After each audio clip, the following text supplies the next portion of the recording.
And 7 months after Hurricane Helene, there are still North Carolinians missing and people living in FEMA's transitional shelters. Today, state leaders gathered to give an update on Helene recovery. Bria Hollingsworth has a look at what came out of that meeting.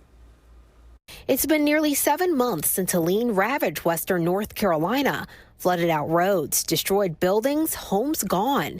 Their scenes Justin Graney, Chief of External Affairs and Communications with the Division of Emergency Management, will never forget. It was the largest response in North Carolina history for the worst disaster in North Carolina history, with thousands of responders coming into the area. Over 3,300 searchers worked in western North Carolina in the immediate aftermath of Helene. Nearly 7 months after the storm, recovery is still a top priority.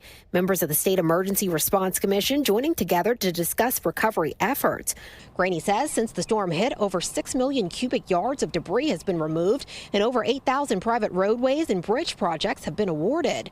Graney says about $100 million has been appropriated for the state's private road and bridge program that was established to help property owners repair private roads and bridges damaged during Helene. But there's still more work to be done. We're working closely with the volunteer organizations that have come into the area and signed on to assist, as well as bringing on consultants and engineers to facilitate that for small communities, homeowners, community centers that had a private road or a bridge that was either damaged or destroyed, to make sure that we get those repaired and in place. With cuts to federal funding, Graney is keeping faith that it doesn't affect the progress toward recovery efforts in the state. We are also extremely committed to learning every lesson we can. However, it takes financial investment.